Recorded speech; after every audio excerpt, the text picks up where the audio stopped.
Olá, companheiros e companheiras. Estamos aqui para a nossa reflexão, dando continuidade aí ao nosso estudo do livro Caminho, Verdade e Vida, uma obra psicografada pelo nosso querido Chico, de autoria espiritual do Emmanuel.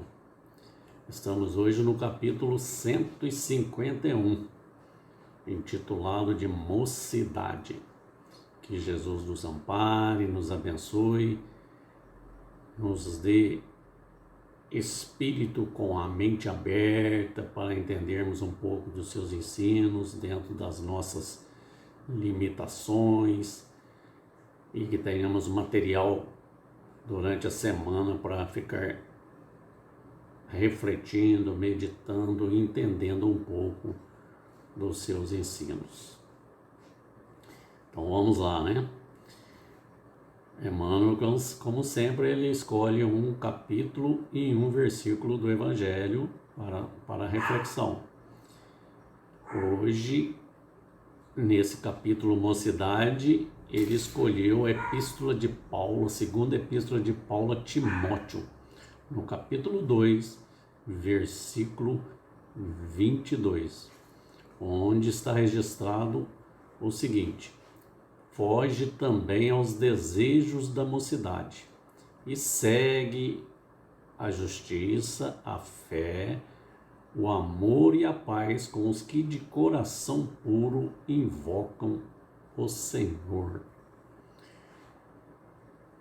É uma carta de Paulo ao seu amigo Timóteo, né? Nós estamos numa fase de transição planetária. O que significa isso? Que estamos mudando de nível. Nosso planeta é um planeta de provas, de expiações, onde o mal predomina, onde tem muito sofrimento. E dentro dessa transição que já vem aí há séculos, hoje ela está de uma forma mais ostensiva, isto é, estamos cada vez mais chegando num ponto de saturação que não se tolera mais o mal, e essa regeneração de cada um de nós fará com que o planeta também seja um mundo regenerado, né?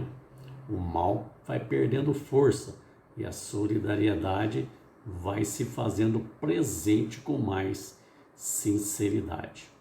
Hoje, se a gente olhar bem, a Terra parece um grande armário, né? Que nós tiramos todas as coisas de dentro para fazer uma faxina, para fazer uma limpeza, ficando tudo espalhado pelo chão. E quem chega e olha a gente nesse momento vai dizer: puxa, mas que bagunça, né? No entanto, é apenas um momento de arrumação, até que possamos colocar tudo no seu devido lugar.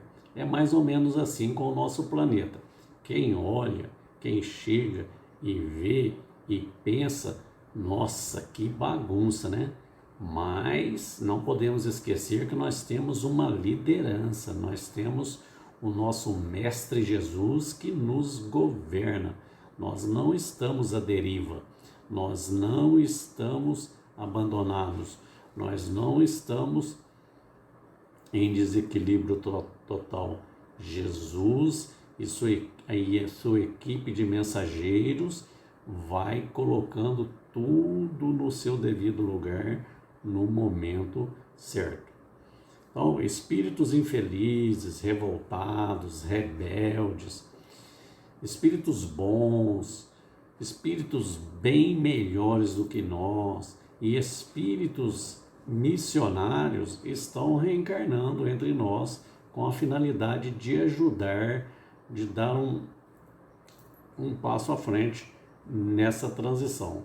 Os espíritos infelizes que eu disse, os revoltados, os rebeldes, têm nessa vinda ao planeta uma oportunidade valiosa de saírem desta condição, de melhorarem a si mesmos, de refletirem, de ver quanta bobagem já fizeram, de perceber que não vale a pena ficar nesse cansaço de dedicação ao mal. Então é uma oportunidade valiosa e única, né, de atender finalmente aos chamados do Cristo.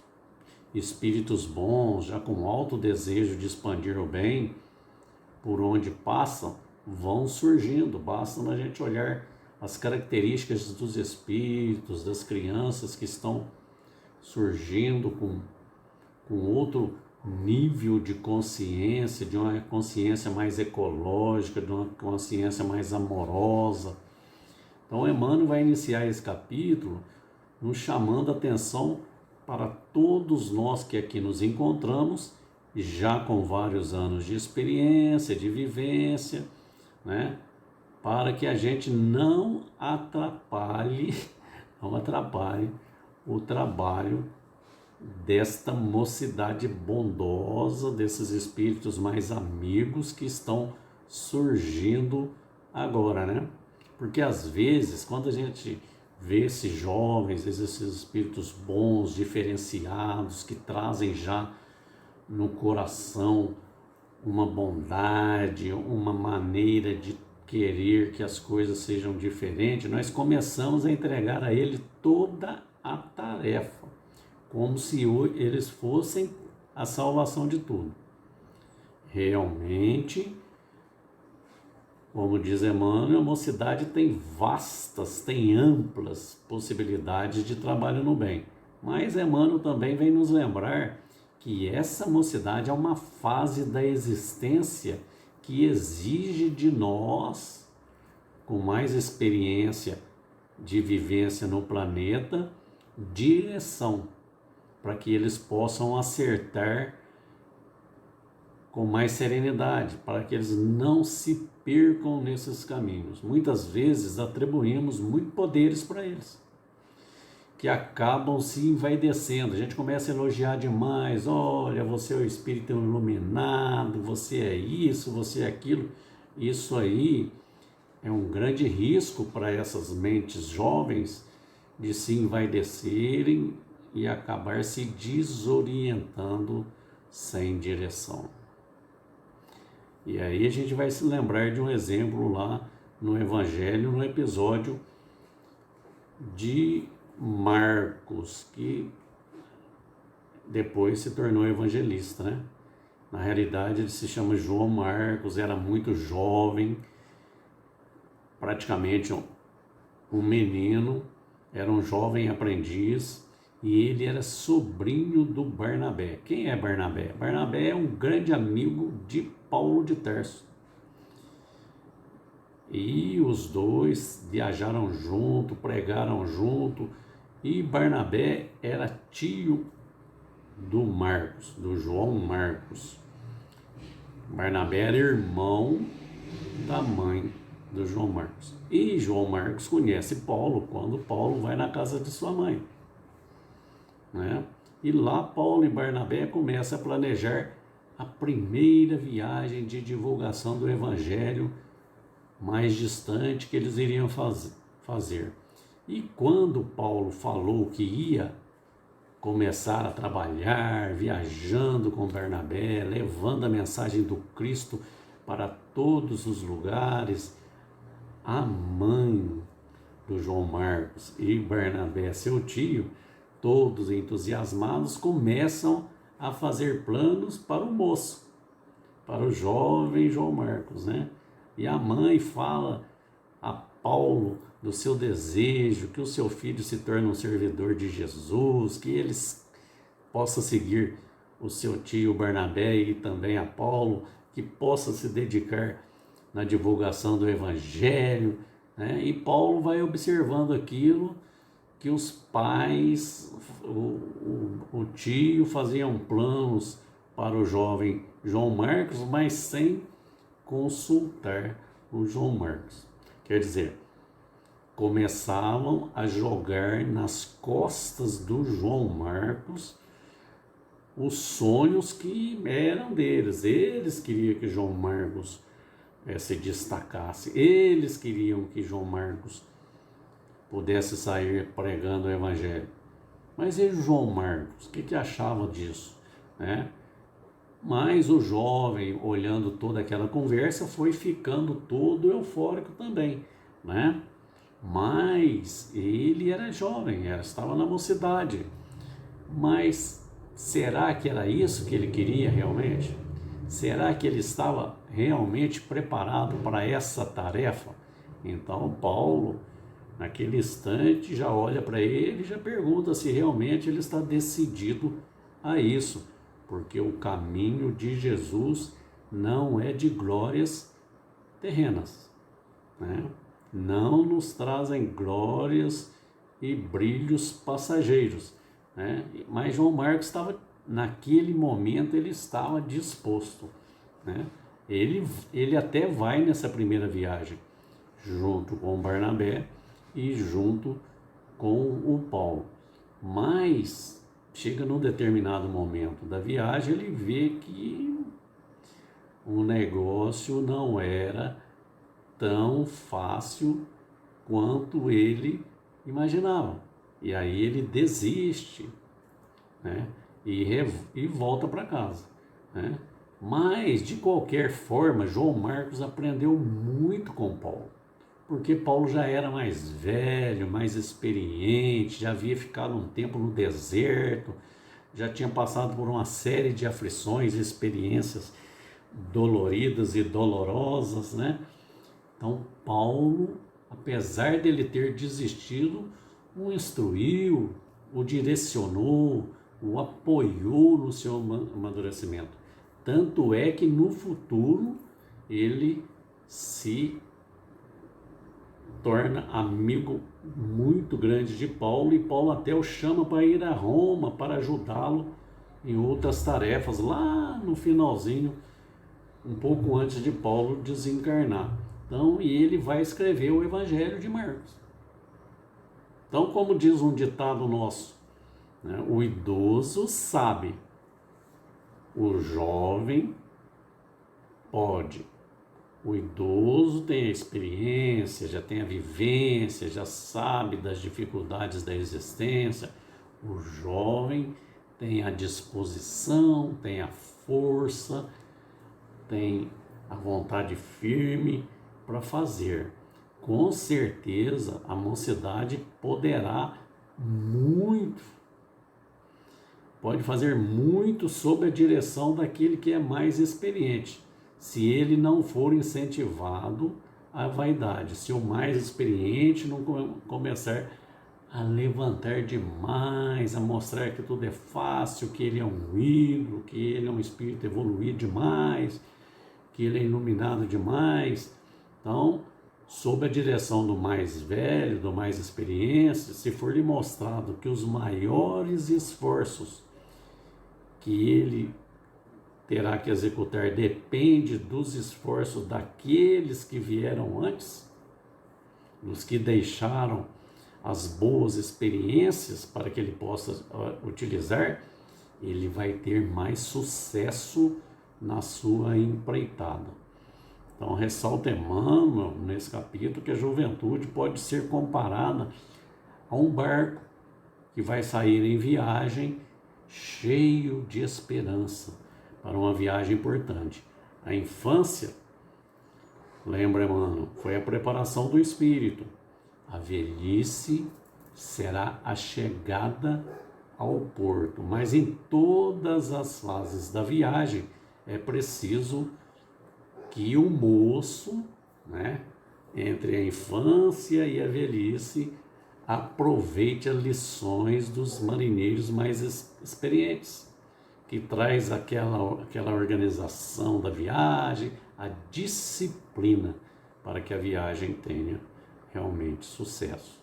E assim, cabe a nós, no pouco que nós temos de instrução, de aprendizado, de vivência no Evangelho, amparar de forma conveniente os nossos moços, que chegam principalmente com os nossos exemplos, mostrando as experiências dos momentos mais difíceis, mostrando-lhes de que o que importa são os valores do espírito imortal, de que o que importa é que se nós chegamos até aqui, né, foi vencendo dificuldades, batalhas, né, sempre com a confiança no nosso Mestre Jesus.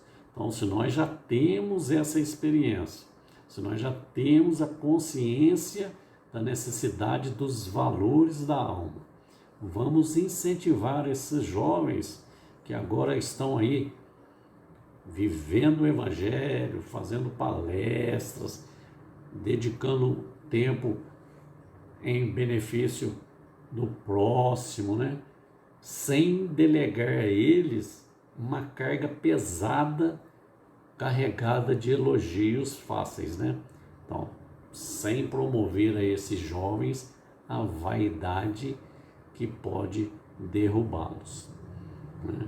E assim termina, irmão, que se a gente fizer isso, dar uma direção para eles, mostrar que todas as lutas podem ser vencidas com paciência, com perseverança, com boa vontade, com dedicação,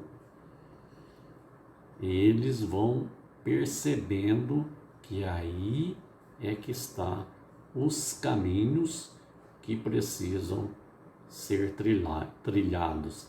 Então, desde que eles descubram o nosso apoio, né, desde que eles percebam que a gente está ali apoiando sem o estímulo da vaidade, mas apoiando no sentido de direcionar para que eles possam seguir em tudo, como diz Paulo a Timóteo em sua carta, né?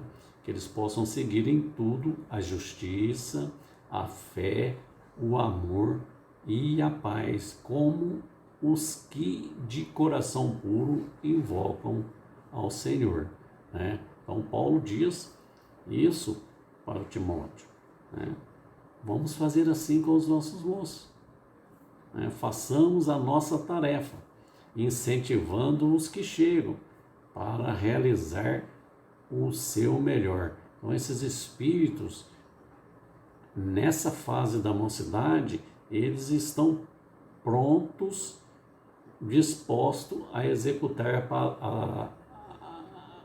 a sua tarefa, mas depende de nós dar o apoio necessário, a segurança para que eles caminhem cada vez mais seguros da tarefa que lhes cabe e sem desânimo. Então, sentindo-se dessa forma, com certeza esses moços vão realizar muito, vão ajudar com que o nosso planeta mude de faixa para que o mal deixe de ter esse predomínio de uma forma mais rápida, porque eles podem realizar o seu melhor, independente do tipo e do tamanho da tarefa que couber a cada um deles, né? Pensemos nisso, ajudemos a esses moços com a nossa boa vontade, com aquilo que nós aprendemos, com as experiências que nós adquirimos no bem, para que eles possam acertar muito mais do que nós mesmos acertamos.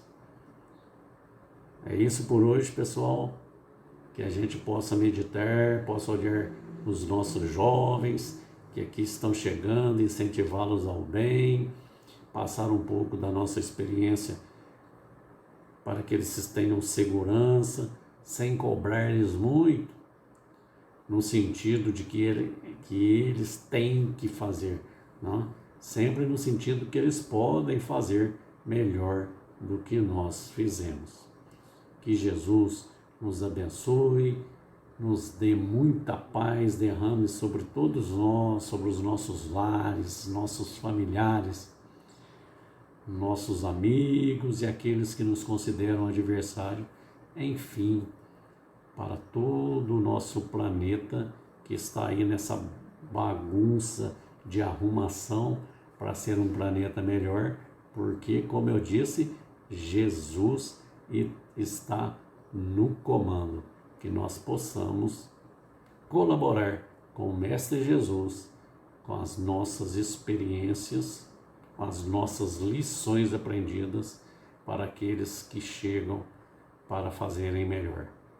Muita paz, fiquem todos com Deus, que assim seja.